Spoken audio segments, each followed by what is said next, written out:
Welcome, welcome, welcome once again to another football season. My name is Wayne Shorter, D-Generation Wayne, host and founder and chief executive officer of the Eliminator Sports Network here. And we are going to get you through, as the late great Jim Valvano once said, survive and advance these next 17 weeks of NFL football. How many of you are like me that cannot wait for Thursday and Sunday? So we're going to get going here, and we're going to get started with the Eliminator Sports Network. Week 1, all the matchups, all the games, who I'm going to take in the Eliminator, Survivor, Last Man Standing, whatever the name of your pool is. We're going to help you get through these next 17 weeks. As you know, the rules of the pool is simple. Pick one team every week for 17 weeks. Sounds simple, right? Not so fast, my friend. 17 weeks is a long time. But here's the trick.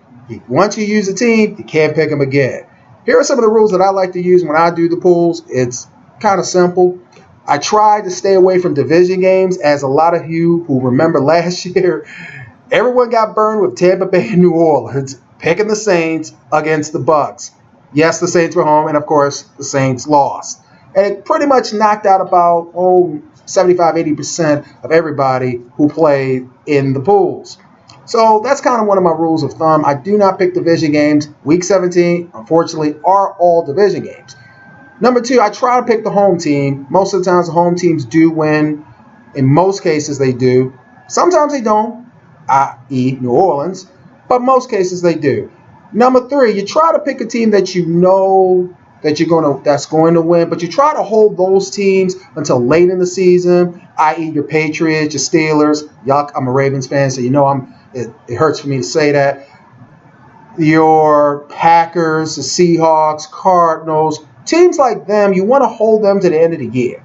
Now, those are like the 10 and over club. Now, I got my 7 to 9 teams. That's teams like, I'm going to move Minnesota to that bracket, that they just lost Bridgewater, but they did pick up Sam Bradford, which I think it's going to be like a good stopgap measure. Bradford, out of the Chip Kelly system, is through with it. He's now going to be pretty much going to be a ball control guy. Pretty much DLG, don't lose the game.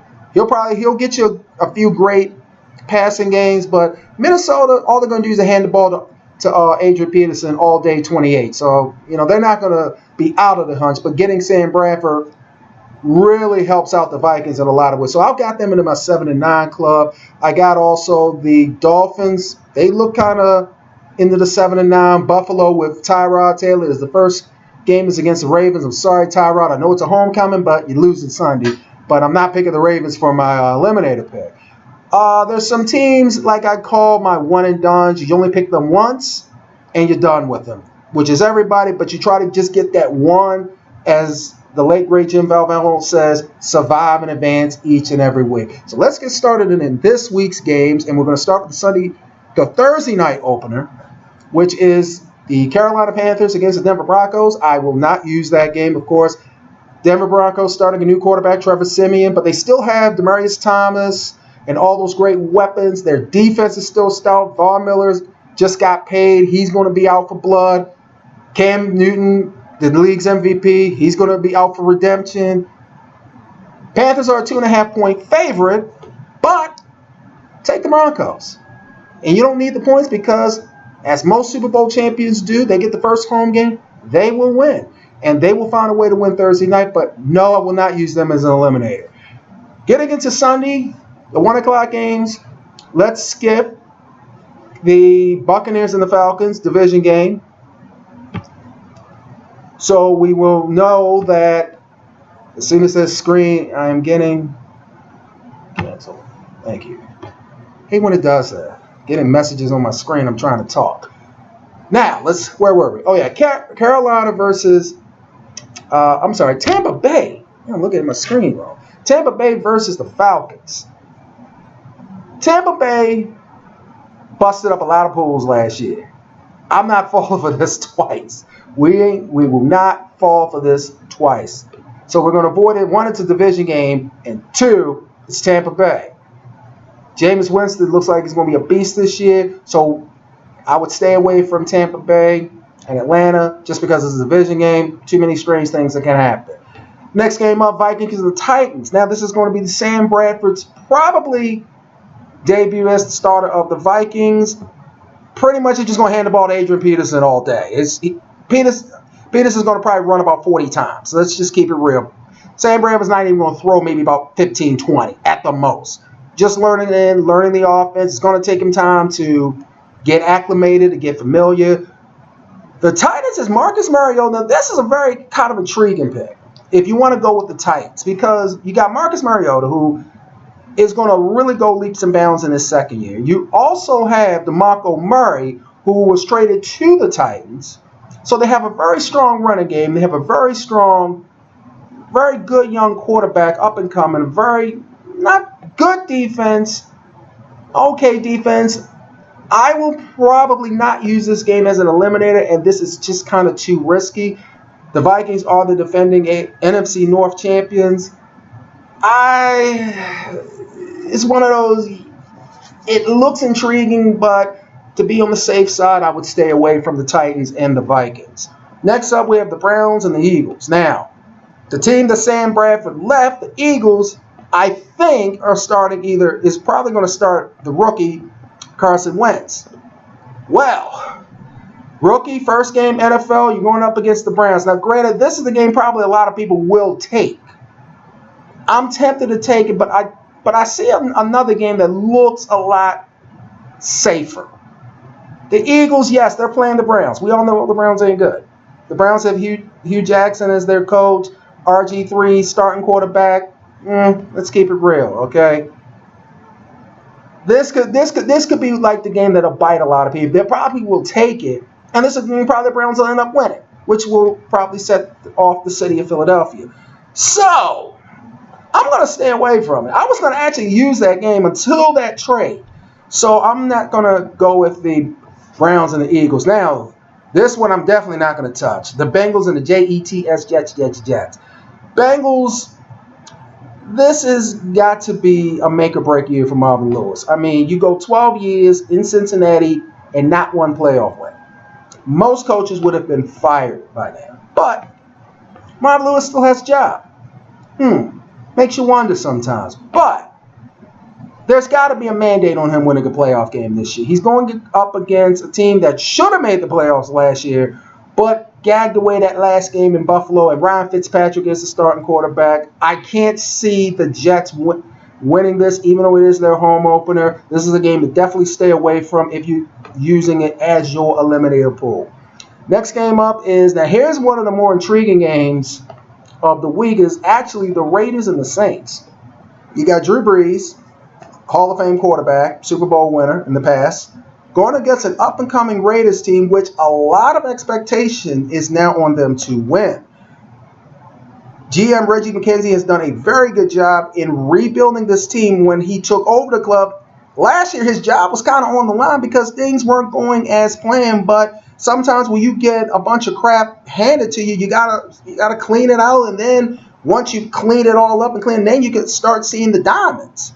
Now, David Carr is an up-and-coming stud at quarterback. You got Amari Cooper at a wideout, definitely a top 10 receiver in the league now, and it going to his second year. As long as this is one of those scary games. You do not want to take the Saints. I think the Raiders are going to put up some points in this game. I would stay away from the Raiders and the Saints just because the Saints burned a lot of people last year at the Superdome picking against the Bucs. And like I said, you don't want to make the same mistake twice going and picking the Saints. So stay away from Raiders and Saints. Next game up, Chargers Chiefs. Chiefs a 7.5-point favorite. Division game, pass. Skip on. Now, here's a game I'm interested in. The Buffalo Bills, Tyrod Taylor's homecoming against the Baltimore Ravens. Now, the Ravens coming off a 5-11 season, which hurt a lot of people. But as a Raven fan will tell you, the greatest joy was sweeping the Steelers twice. Enough said. Now, here's where it's going to get kind of dicey for me. Should you take the Ravens if you're a Ravens fan? You take them to win, but do you want to take them in this pool? Nope. Tyrod Taylor got something to prove coming back to Baltimore. He's going to have a great game. Ravens will win, but Tyrod going to put up at least 300 yards on them. 300 yards, 2 or 3 touchdowns, maybe a pick. He's going to show out. So, but Ravens will win. But if you pick this game, just hold on to the edge of your seats and hope and pray that the Ravens pull this out. And last year I used the Ravens against Jacksonville in a face mask penalty. 15 yards later, Jacksonville kicked the game-winning field goal, 52 yards. I'm still burned over that pick. I'm going to skip the Ravens-Bills. Much as I want to take the Ravens, week 1, Ravens, I think, will get back in the playoff mix. They're in my 7-9, so I'm going to hold them till later. And go with another game that is starting to really start to look kind of good. And I'm looking at it later on. Packers and the Jaguars. Jaguars are a team that I think is going to surprise a lot of people this year. They're not going to win the division. Let's make that perfectly clear. They will not win the division. They will not be in last place. Jacksonville has Blake Bortles at quarterback, a stud wide receiver in Allen Robinson, who is getting ready to become a beast. Running game is kind of suspect. Defense, they did, I think, take Khalil Mack. Oh, no, I'm sorry, he's Oakland. They did take Miles Jack. That's what we got. Miles Jack from UCLA in the second round. Don't know if he's going to play. I think he still has a torn Achilles. Don't know if he's going to play this year. But my thinking is Jacksonville will be improved. They will be a better ball club. And basically, Gus Bradley's job is on the line this year. If he doesn't show some improvement, there will be a change. So, but as far as Eliminator, they're going against Aaron Rodgers. Enough said. Next game. Dolphins-Seahawks.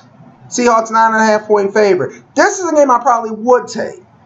But I want to hold Seattle until later. Those are Seattle. You don't want to use your early picks, the teams that you know going to give you 10, 12. You want to use them at the end. Seattle's one of those teams. I'm going to hold them. This is a good pick if you want to take the Seahawks. But here's the game I am going to go. No, I'm sorry. The next game, division game, Giants and the Cowboys.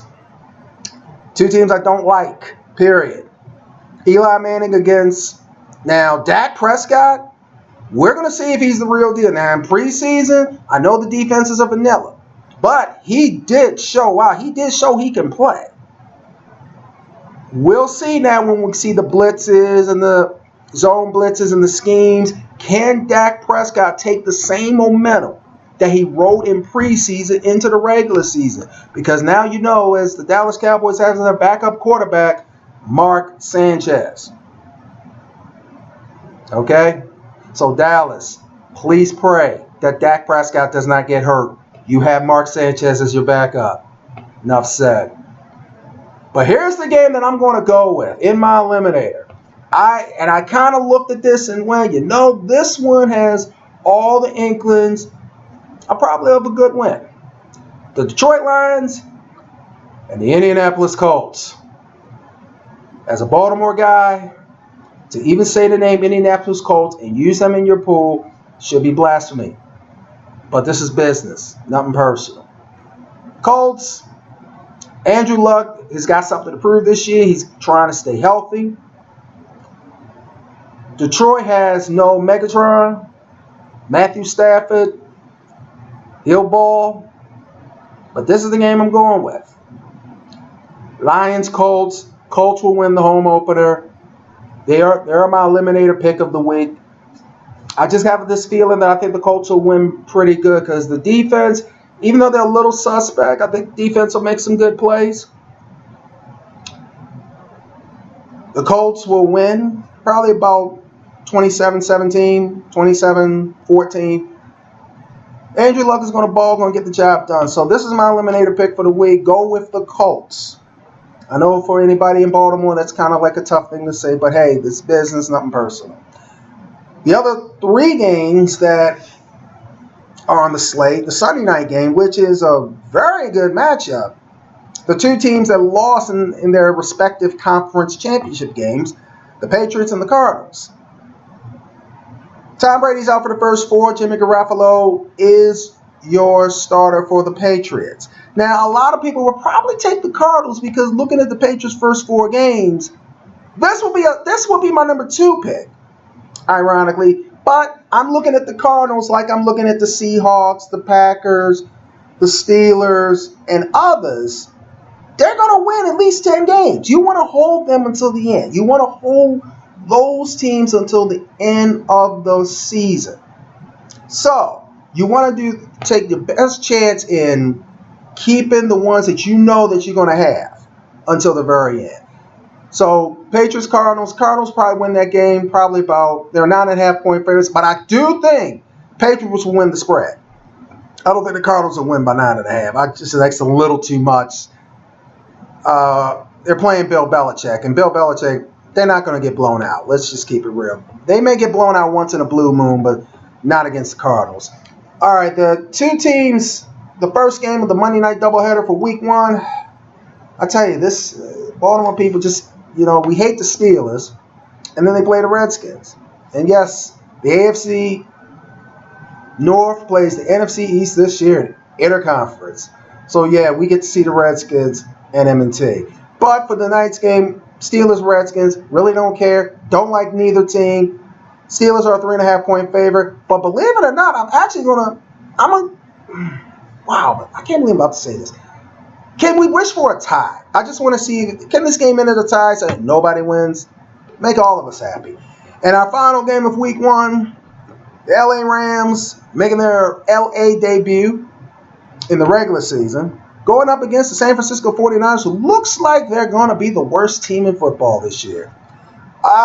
We have no idea who's going to be the starter for the 49ers. We think it's Blaine Gabbert, but really, with Colin and all the controversy right now, just leave him on the bench. He is on the team. He did make the team, but leave him on the bench. For the Rams, Case Keenum, the all-time great Houston Cougar quarterback, is the starter for the Rams.